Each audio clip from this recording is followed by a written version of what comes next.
Un ambicioso financiero de Wall Street, Joe se comportaba como si fuera el dueño del mundo. con un siniestro secreto. Tenía otra vida totalmente distinta. Una chica mala y glamurosa, atraída por los hombres ricos y peligrosos. Queríamos ser chicas malas, pero no demasiado, solo un poco malas. Joe y Diane Pikel vivían por todo lo alto en Nueva York. La alta sociedad, la limusina, los restaurantes caros, los Hamptons. Hasta la misteriosa desaparición de Diane.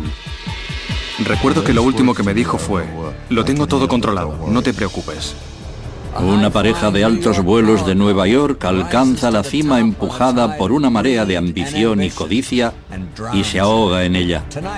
Esta noche en Poder, Privilegio y Justicia.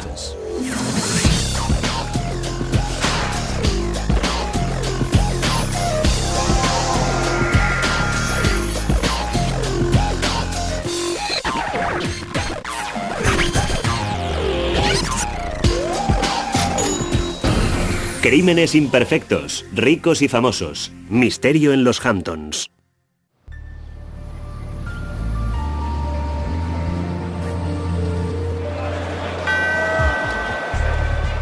El 20 de octubre de 1987, el crack de la bolsa acaba, en una sola tarde, con los ambiciosos años 80. 4 días más tarde, Diane Pikel, una mujer hermosa, rica y llena de glamour, se dirige hacia su residencia de verano para discutir de nuevo con su marido Joe, de quien se está separando. Menos de una semana más tarde, se encontrará su cuerpo a 400 kilómetros de allí, en una solitaria salida de la autopista principal del estado de Nueva York. ¿Quién la ha matado? La respuesta provocará un escalofrío que se extenderá desde la parte baja de Manhattan hasta la selecta comunidad playera de los Hamptons, en Long Island. Joe y Diane Pikel eran una pareja conocida en Nueva York. Un financiero de altos vuelos y su esposa llena de glamour. Parecían tenerlo todo, pero su lujoso estilo de vida ocultaba una historia de perversión y locura.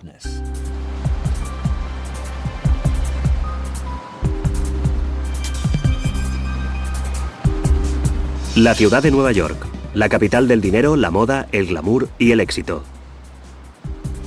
Gente del mundo entero acude para hacerse un sitio en Nueva York. Algunos sueñan con triunfar en Wall Street. Otros con ser aceptados en los círculos más cerrados, los de los artistas, los guapos, los ricos y famosos. Joe Pikel, un chico pobre de Massachusetts, soñaba con ambas cosas. Joe había crecido en el barrio proletario de Ware, entre inmigrantes polacos. Su padre, que trabajaba en una de las fábricas textiles locales, bebía y tenía un carácter violento. Las cicatrices que dejó en su hijo Joe no fueron tan solo emocionales. Más tarde contó a la gente que de niño había sufrido malos tratos. Su padre era alcohólico y le pegaba con tanta violencia que en cierta ocasión le había partido la mandíbula. A pesar de todo, Joe era un alumno excelente y había aprendido desde muy pequeño a ocultar sus sentimientos más íntimos. En secundaria le fue bastante bien. Formaba parte del club de fútbol, el Glee Club, y era buen estudiante. Estudió durante 5 años en la Northeastern University, donde se graduó con las mejores notas, magna cum laude. En la universidad había conocido a Sandy Jarvinen, una chica amable y sumisa con la que se casó. Joe era un hombre dominante, seguro de sí mismo y a ojos de Sandy muy carismático.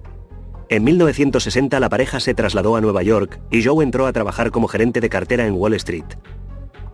Era el principio del gran boom de la bolsa de los años 60 y Joe se encontró en el momento adecuado, en el lugar adecuado. Los horarios eran brutales y la tensión también, pero el duro trabajo de Joe tuvo su recompensa. A finales de la década ya era un multimillonario que viajaba a menudo a Europa en el Concorde para controlar las acciones de sus clientes. Y la prensa financiera alababa su talento en los negocios. Era un hombre que había salido adelante por sus propios medios, con fuerza de voluntad, que confiaba en sus propias opiniones. Era un trapichero con las acciones y se hizo notar en la bolsa por su agresividad en los negocios. Pero lo que le aportaba éxito en los negocios causaba dolor en su casa. Joe intimidaba a Sandy y la maltrataba. Joe era muy violento con Sandy. En una ocasión le golpeó la cabeza con una estatua y ella cayó por las escaleras, semi-inconsciente. Se recuperó, consiguió llegar hasta el coche y huyó de la casa. A principios de los años 70, Joe se vio atrapado en una peligrosa espiral descendente. Se divorció de Sandy. Tenía deudas por casi $1 millón y sus colegas se quejaban de que a menudo estaba borracho y pendenciero en el despacho. Un día, tras una larga jornada de trabajo, una limusina vino a buscar a Joe a su despacho. Joe acusó al chofer de haberse acostado con Sandy. Cuando este lo negó, Joe sacó un revólver del 38 cargado y amenazó con matarle. No cabe duda de que Joe tenía un carácter sumamente inestable. El incidente del chofer no es más que una de las numerosas anécdotas en su vida, en las que de repente se enfurecía y sacaba un arma contra cualquier persona o cosa que se le interpusiera en su camino. Con su divorcio de Sandy, sus problemas financieros y su alcoholismo, era evidente que Joe necesitaba ayuda. En abril de 1976, Joe entró en Alcohólicos Anónimos, cerca de su apartamento del West Village. Conozco muy bien la sección local de AA en Perry Street. Yo mismo la frecuenté durante 2 años cada día. Allí, Joe se encontró de repente rodeado de artistas, intelectuales y escritores. Uno de ellos era una joven escritora, guapa pero con problemas, llamada Diane Whitmore. Diane Whitmore era la hija única de una acomodada familia de Indiana que soñaba con vivir en una capital entre escritores, artistas y espléndidas fiestas. Era una mujer fascinante, increíblemente divertida, elegante. Era interesante e inteligente. Diane se había graduado en 1965 en Mount Holyoke, un exclusivo colegio femenino. Decidió instalarse en el East Village de Nueva York con 2 ambiciones.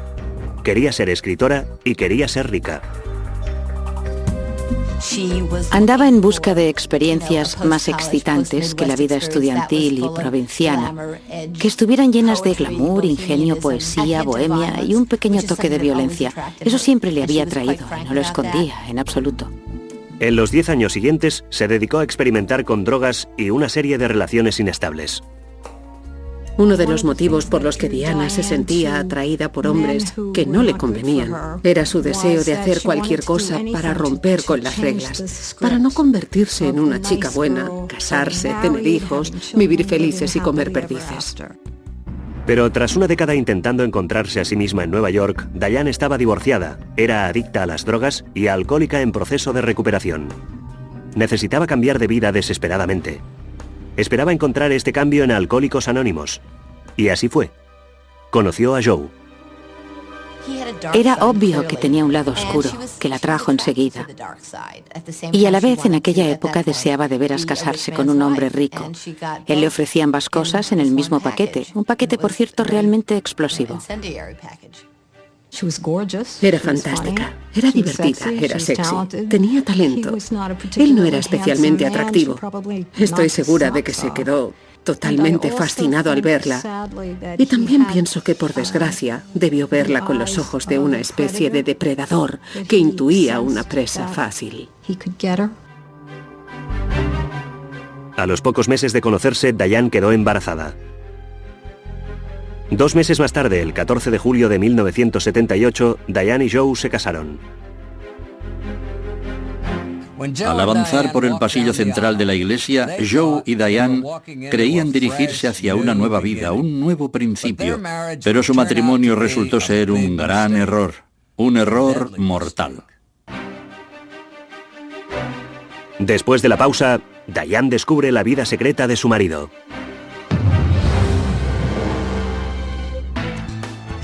A principios de los años 80, la suerte sonreía de nuevo a Joe.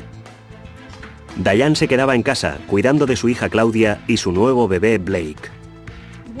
Cuando se casaron, ambos estaban en proceso de rehabilitación. Los dos trabajaban muy duro consigo mismos. Estaban totalmente decididos a ser los mejores padres del mundo. Joe adoraba a sus hijos.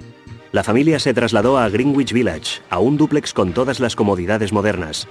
Llevaban ropa de diseño, tenían canguros las 24 horas del día y poseían una segunda residencia de $250.000 en los Hamptons. Hacía ya tiempo que los Hamptons era el territorio exclusivo de las familias ricas de alcurnia y de los grandes granjeros. Pero por supuesto, los nuevos ricos siempre querían acercarse a los ricos de siempre y por eso, en la década de los 80, mucha gente de la clase de Joe y Diane Peichel acudió a aquella zona.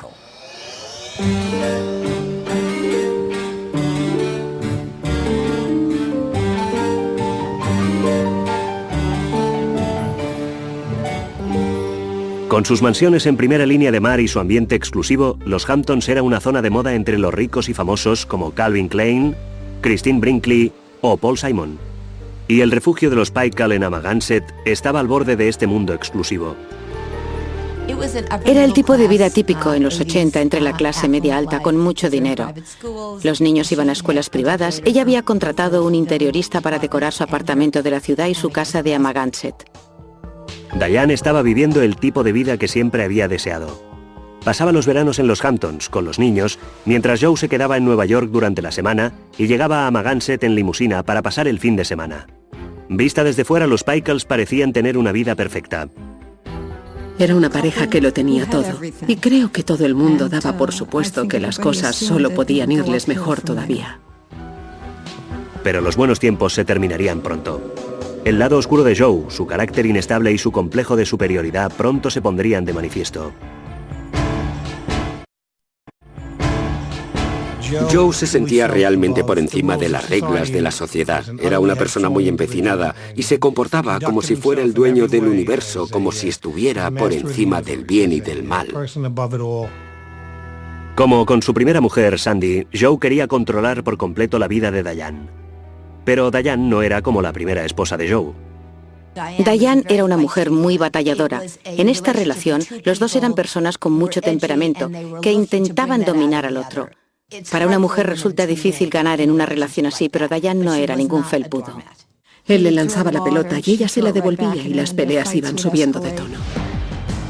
Los peores ataques de Joe solían estar relacionados con los niños. Le parecía que pasaba demasiado tiempo fuera de casa y que abusaba de los canguros, de ayudas de todo tipo. Joe opinaba que ella era una madre demasiado despreocupada. No le gustaba su forma de criar a los niños. Era un tema que daba pie a encarnizadas peleas.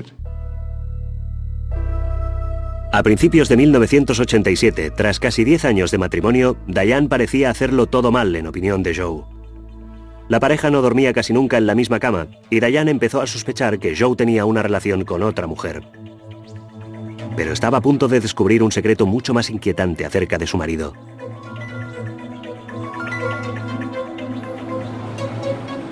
Mientras rebuscaba en el desván de su apartamento de Greenwich Village, Diane hizo un conmocionante descubrimiento.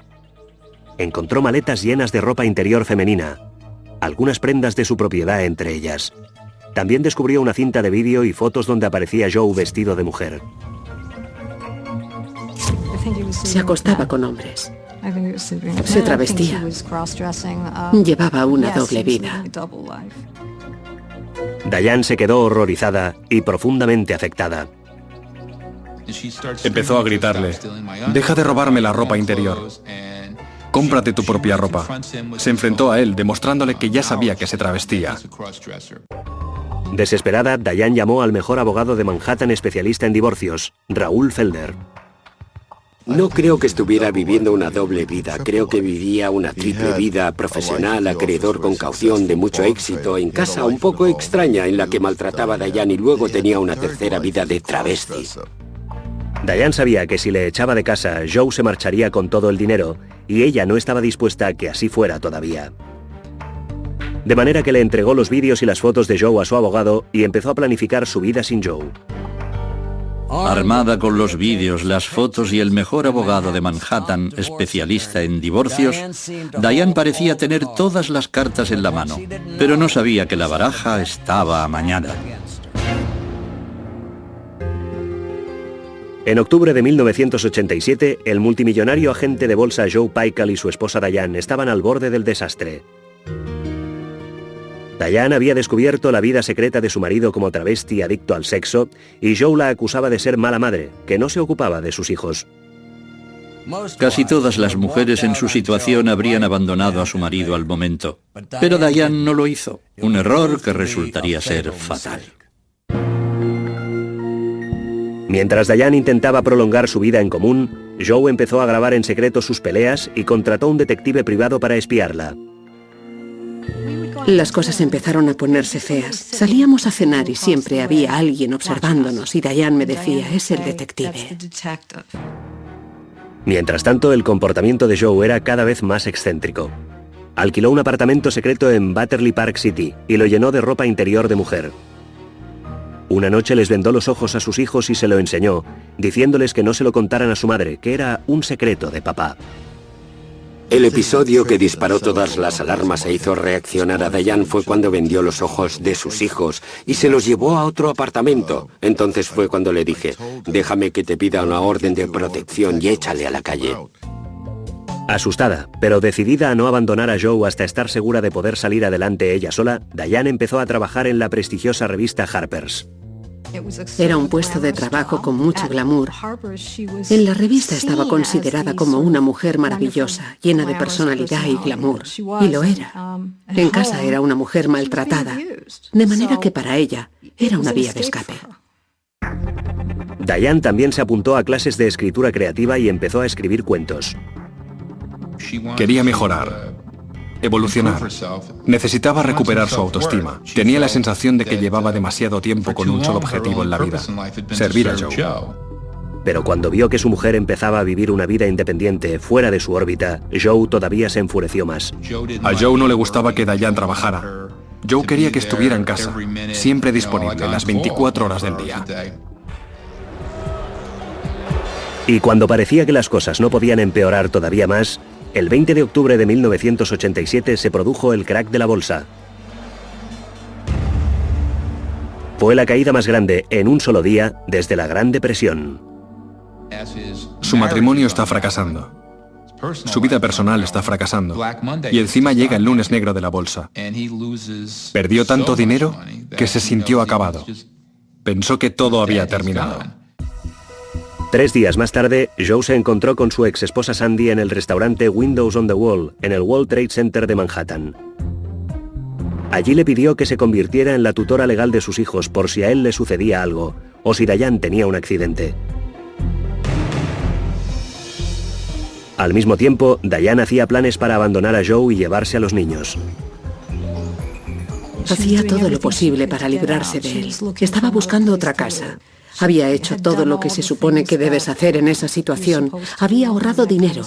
Tenía maletas en casa de sus amigos. Sabía que había refugios para mujeres maltratadas. Tanto Joe como Diane sabían que su matrimonio ya no tenía remedio. De manera que aquel viernes se citaron en Amagansett, donde llegarían cada uno en su propio coche para repartirse sus pertenencias antes de poner la casa en venta. Habíamos quedado en ir a cenar aquella noche. La llamé por la tarde y le pregunté si cenábamos juntas. Y ella me dijo que no, que se iba a Amagansett para repartirse las cosas con Joe. Y recuerdo que pensé, ¿qué? Habían quedado en encontrarse para arreglar las cosas. Era una de esas situaciones en las que probablemente, obviamente, ella no debería haber acudido. Recuerdo que al salir yo le iba detrás insistiendo. Las últimas palabras que me dijo fueron: lo tengo todo controlado, no te preocupes. En una película, es entonces cuando tienes ganas de gritar, no entres en esa habitación. Pero no era una película y nadie sería capaz de salvar a Diane Peichel. Joe y los niños llegaron a la casa de Amagansett hacia las 10 de la noche. Joe acostó a los niños.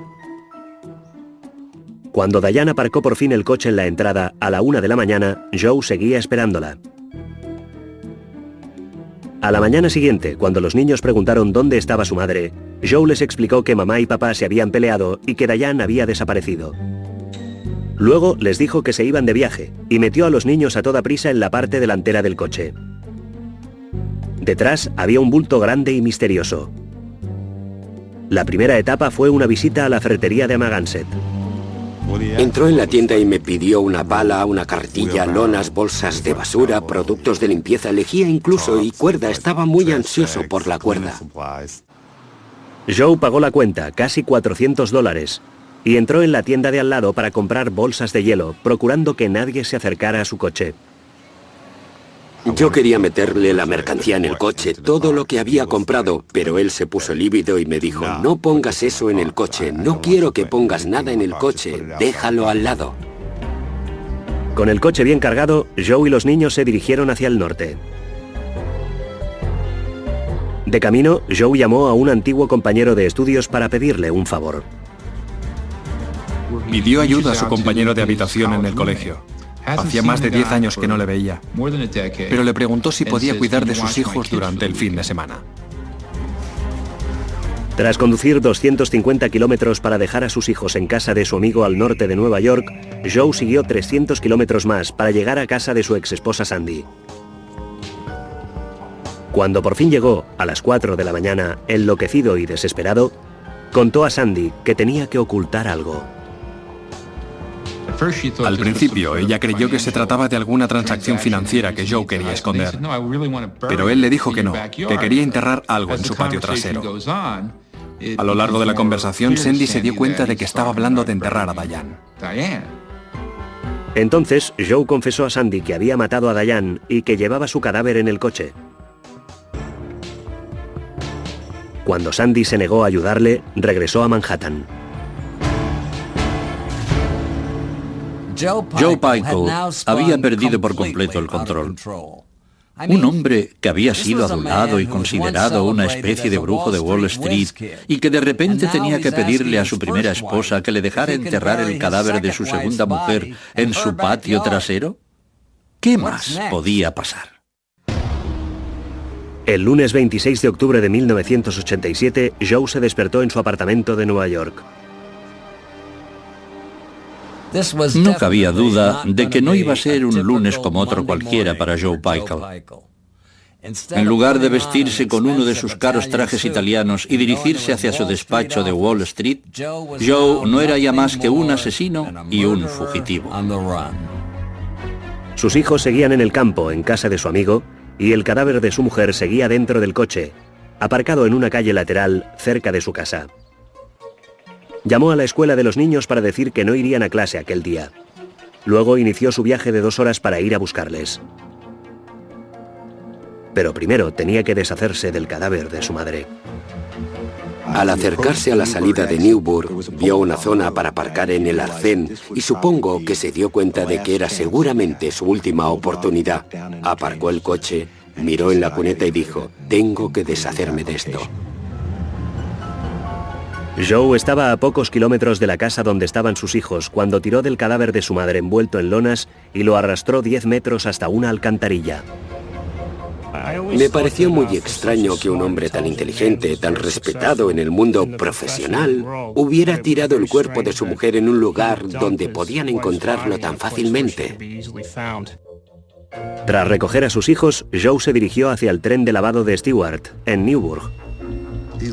Parecía llevar días sin dormir. Estaba despeinado, con la ropa muy arrugada. Tenía realmente el aspecto de estar pasándolo muy mal. Joe pidió un servicio completo, un superlavado de $9, y parecía especialmente preocupado de que la parte de atrás del coche estuviera bien limpia, y dijo que pagaría lo que fuera para que se la limpiaran a fondo. Había una zona, si levantas el panel, en la parte de atrás del coche, que está más hundida. Insistió mucho en que quedara bien limpia, y no hacía más que volver una y otra vez para preguntarme si estaba muy sucia. Mientras le limpiaban el coche, Joe contaba a quien quisiera escucharle que se había peleado con su mujer.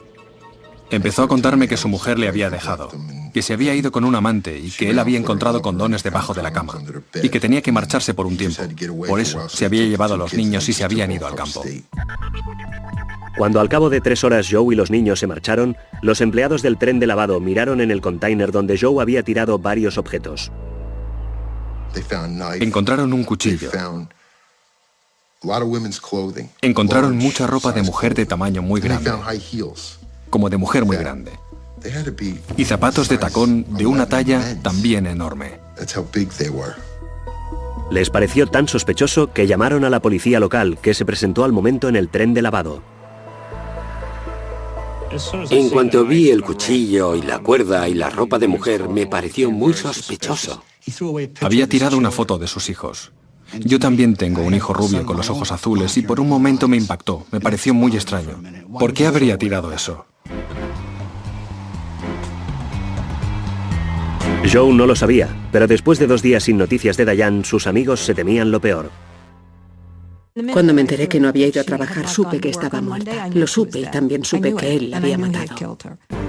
A las 10 de la mañana, Bill Glynn, del Departamento de Policía de Nueva York, recibió una llamada de una de las colegas de Diane en la revista Harper's. Insistió mucho. Dijo que estaba muy preocupada por la seguridad de Diane. Se temía que Joe tuviera a Diane encerrada en el sótano de la casa de Amagansett en Long Island. Pero poco después, Glynn recibió una llamada de Joe Pykel representando el papel de marido preocupado.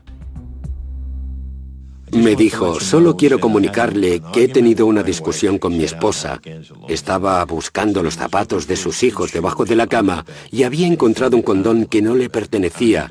Se lo había echado en cara a su mujer. Habían tenido una pelea verbal. Ella se había marchado y no había vuelto desde entonces. Joe prometió a Glynn que le llamaría si Diane no aparecía antes de que anocheciera, pero la policía decidió tenderle una trampa. Joe recibió una llamada de alguien que le dijo haber encontrado sus tarjetas de crédito en el container al lado del tren de lavado de Newburgh. Se identificó como John Clancy, pero en realidad se trataba de John Smith, un policía de Newburgh. Al principio estaba tranquilo y bien, hasta que empecé a mencionar las tarjetas de crédito, la cartera, cosas así. Entonces se puso muy nervioso, empezó a tartamudear, sonaba como si tuviera canicas en la boca. Joe envió al chofer de su limusina para que recogiera sus tarjetas de crédito, pero al llegar allí no encontró ningún John Clancy esperándole. Para entonces la policía de Newburgh ya había seguido el rastro de las tarjetas de crédito hasta una dirección de Greenwich Village, en Manhattan, y los agentes avisaron a la policía de Nueva York. Les dije, no sé qué está pasando exactamente, pero creo que será mejor que vaya a hablar con ese tipo. Hacia las 12 de la noche, el detective Bill Glynn se dirigió hacia la casa de Joe para formalizar la denuncia de una desaparición. Pykel me pareció un poco extraño. Tenía la sensación de que intentaba ocultar algo, aunque no sabía qué. Cuando le pregunté si no estaba ansioso por la desaparición de su mujer durante más de 24 horas, me dijo que no era la primera vez, que tarde o temprano acababa apareciendo. Al día siguiente, la policía registró la casa de Joe y Diane en los Hamptons. Hay un cementerio muy cerca de la casa. Nuestra primera impresión fue que podía haberla enterrado allí, de manera que mientras registrábamos la casa, también rastreamos con perros en el cementerio para ver si había alguna zona con la tierra recientemente revuelta. Las pesquisas en el cementerio no dieron resultados, pero en la casa encontraron algo que parecía apoyar la historia de Joe. Encontraron un condón bajo la cama y lo guardaron como prueba.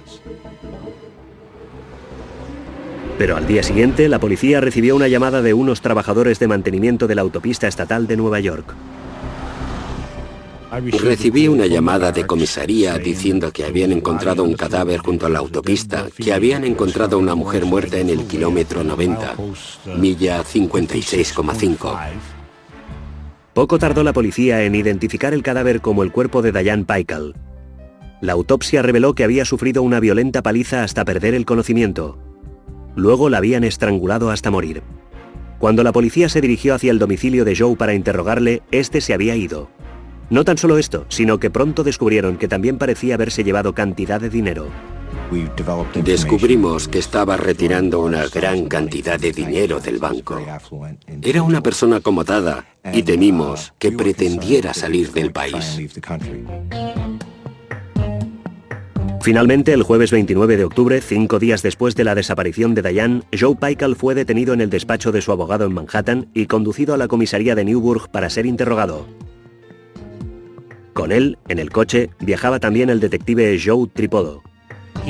No hacía más que hablar de lo horrenda que era Diana, de los muchos amantes que tenía, según él. Para que siguiera hablando, el detective Tripodo se llevó a Joe hasta la morgue para ver el cadáver. Sacaron el cadáver en la morgue y Pykel la miró. Yo le estaba observando de cerca para ver si tenía alguna reacción especial. Solo la miró y dijo, es ella. Luego le pidieron que se desnudara para ver si tenía marcas de drogas o alguna otra marca en el cuerpo. Pykel se opuso violentamente. Le dije, Joe, tienes que desnudarte. Queremos que te quites la ropa. Si no lo haces tú, te la quitaremos nosotros. De manera que dijo, de acuerdo, y se quitó la ropa. Cuando lo hizo, comprendimos por qué no quería hacerlo. Llevaba sostenes, medias, panties y bragas de mujer. Tripoddo advirtió que Joe tenía cortes y rozaduras en el costado y en la mano. Cuando le preguntó cómo se lo había hecho, Joe tenía preparada una respuesta. Dijo que se lo había hecho con los niños, jugando con ellos. Pero ya era muy tarde. Joe estaba cansado. Y a las 12:30, Tripoddo le planteó a Joe la gran pregunta. Le pregunté cómo lo había hecho y él hizo un gesto con las manos así como para estrangularla. Y yo le dije, la estrangulaste, y él asintió con la cabeza. Entonces, 6 días después de haber estrangulado a su mujer, Joe Pykel, el broker millonario, fue oficialmente acusado de asesinato. La fianza era de $350.000. Si le encontraban culpable, tendría que pasar entre 20 años y toda la vida en la cárcel. En casi todos los casos en los que un marido maltratador mata a su mujer, el asesino no dispone de $350.000 para salir en libertad bajo fianza. Pero Joe, por supuesto, sí, y se propuso pagar mucho más para asegurarse de no pisar nunca más la cárcel. Después de esta pausa, Joe Pykel comparecerá ante el jurado de una pequeña ciudad de provincias por el asesinato de su mujer, Diane.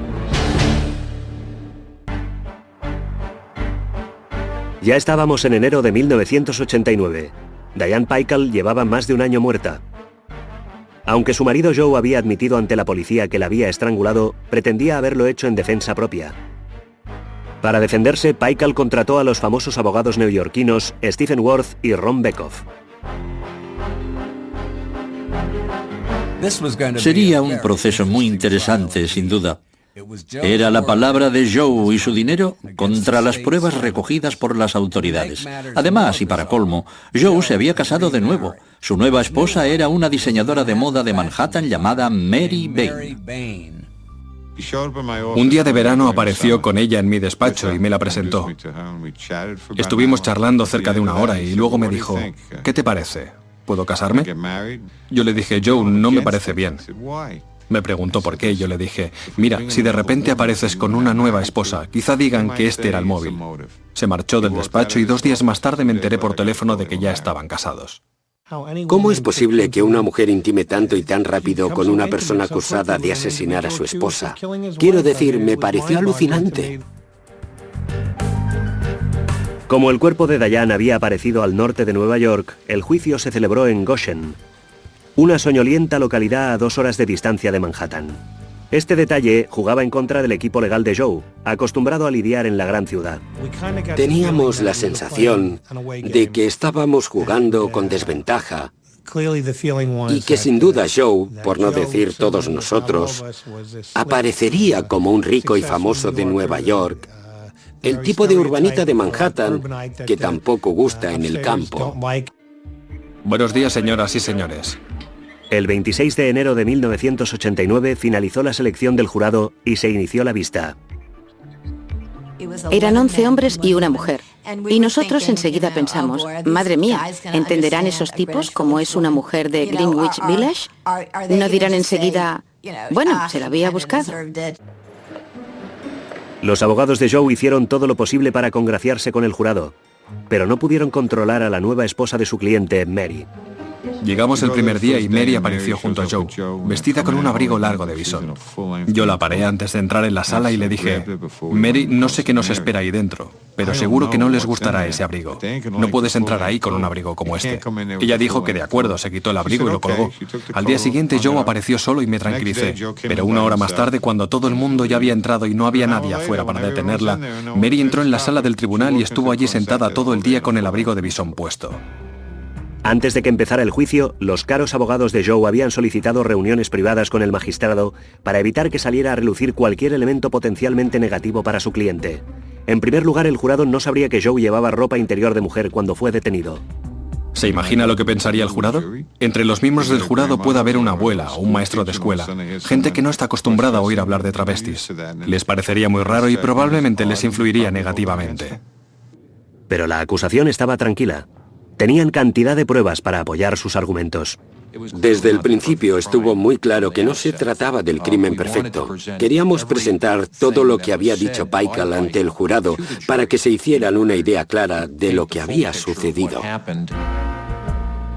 En su exposición inicial, la acusación hizo regresar al jurado hasta aquella madrugada del 24 de octubre de 1987 y lo que había ocurrido cuando Diane había llegado a la residencia veraniega del matrimonio en los Hamptons.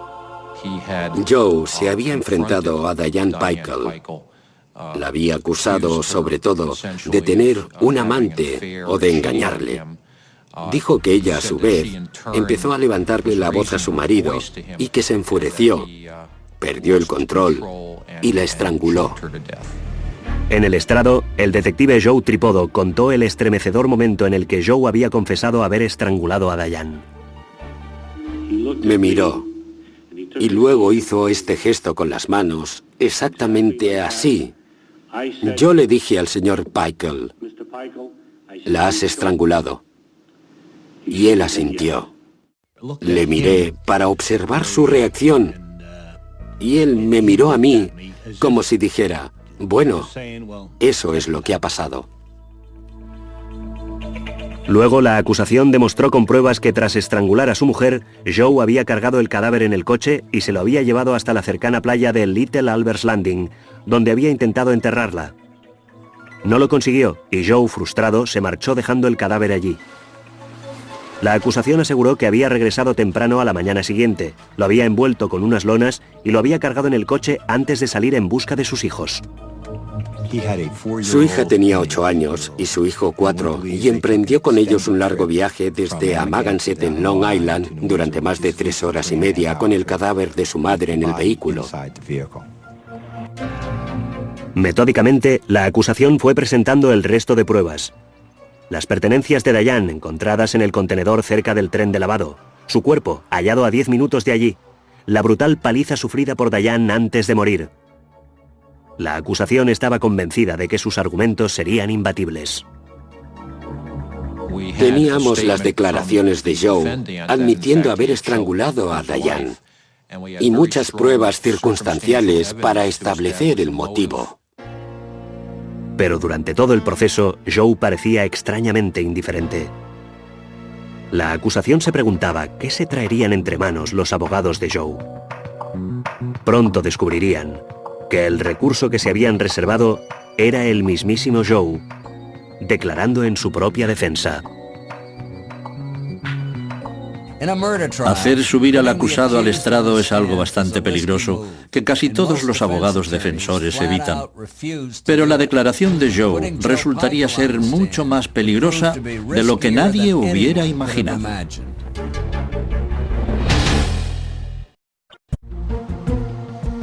Ya hacía más de un mes que se había iniciado el juicio por asesinato contra Joe Pickle. Solo quedaba el último testigo de la defensa, el propio Joe Pickle. Planeamos nuestra defensa plenamente conscientes de que ganaríamos o perderíamos el caso, según la reacción del jurado. Si les gustaba Joe Pickle, si creían en él, si lamentaban que hubiera causado la muerte de su esposa. Si Joe fallaba, su suerte estaría echada. Pero sus abogados llevaban semanas ensayando con él y confiaban en que pudiera cumplir con su cometido. Sin embargo, la mañana en que estaba previsto que prestara declaración, Joe no se presentó. Aquella mañana, a las 9:30, Joe Pickle no estaba.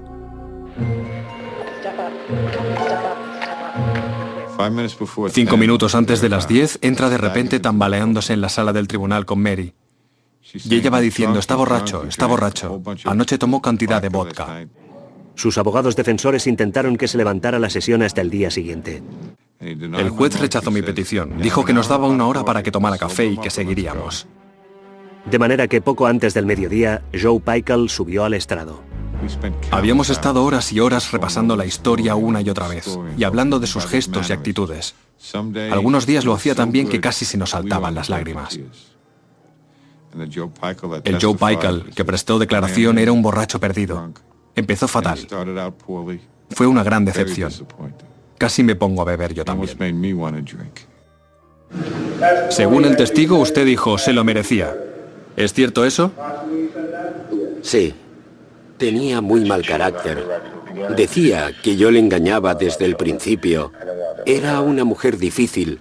No quería hacer nada con los niños y había intentado matarme. Cuando prestó declaración fue ridículo. Ya no me acuerdo exactamente de lo que dijo en su defensa, pero más o menos era que ella me atacó, que fue un accidente. Esos dos abogados deben haber trabajado muy duro para encontrar la manera de que pareciera un accidente. Para sustentar el argumento de la defensa propia de Joe, sus abogados mostraron fotos con el corte en la espalda, diciendo que Diane le había atacado con un cuchillo, un corte que en un principio Joe había dicho haberse hecho jugando con sus hijos. Lo más asombroso de la declaración de Joe fue que era absolutamente increíble. Era imposible que el jurado se lo creyera. Creo que en aquel momento todo el mundo pensó que aquel hombre estaba acabado. No creo que el jurado se lo creyera ni por un momento. Aunque no hubiéramos tenido otras pruebas de su culpabilidad, con esta habría bastado, porque era obvio que estaba mintiendo. Señores del jurado. Al día siguiente, el jurado anunció su veredicto. Estábamos jugando las cartas delante de la sala del jurado y nos llegó la noticia de que ya había veredicto. Era el día siguiente. Entramos en la sala, le miré y él me dijo, buena suerte, y le contesté, ¿para mí? Buena suerte para ti, Joe. ¿Cuál es su veredicto sobre la acusación de asesinato en segundo grado? ¿Es el acusado culpable o inocente? Culpable. Le encontraron culpable. Y entonces se inclinó hacia mí y me susurró, lo siento, lo he estropeado yo. No debería haber bebido. Creo que fue un shock para él. Creo que vivía en su propio mundo. Y no se lo había esperado. Pero Joe no estaba dispuesto a rendirse. Días después del veredicto, la nueva esposa de Joe, Mary, entregó a su abogado una cinta de audio en la que se había grabado una disputa entre Diane y Joe. En la cinta, la fallecida Diane Paykel le decía a Joe, no me importa, voy a matarte, te mataré con un cuchillo de cocina y me da igual ir a la cárcel o no. Yo había intentado demostrar que se había tratado de un caso de legítima defensa, de que era ella la que le había atacado con un cuchillo, y de repente allí tenía su voz diciendo que iba a hacerlo. Me puse como un loco. Fui a contárselo al juez y él me preguntó que qué iba a hacer. Yo le dije, voy a formular una petición para que se desestime el veredicto, y él me contestó, de acuerdo, puede hacerlo. Pero Beckhoff no tuvo nunca la oportunidad de presentar el recurso. El 2 de junio de 1989, Joe se derrumbó en su celda. Mientras estaba preparando la petición, recibí una llamada. Joe Paykel había muerto. Creí que era una broma. Dije, vale, muy buena. Llamé enseguida y era verdad. Había muerto en la cárcel del condado de Orange. La autopsia reveló que Joe Paykel había muerto de complicaciones relacionadas con el SIDA. Irónicamente, la muerte de Joe impidió que sus abogados pudieran limpiar su nombre. En el estado de Nueva York, si mueres antes de que se dicte sentencia, la declaración de culpabilidad queda anulada. Como todavía no se había dictado sentencia, ni se había agotado el procedimiento del recurso, técnicamente no había sido declarado culpable del asesinato. Tras un funeral en la iglesia católica de St. Joseph, en Greenwich Village, Joe fue enterrado en una sepultura anónima del cementerio cerca de la casa de Amagansett, donde había asesinado a Diane. 6 meses más tarde, la declaración de culpabilidad se borró oficialmente de todos los expedientes. Ante los ojos de la ley, Joe se había convertido en un hombre inocente. A pesar de todo el dinero que había gastado en su defensa, fue su propia muerte la que le declaró inocente. A efectos del estado de Nueva York, carece por completo de antecedentes penales. Pero Joe Paykel no era un hombre inocente. Había asesinado brutalmente a la madre de sus hijos y quizá en algún lugar esté pagando por ello. Dominic Dunne para la televisión judicial.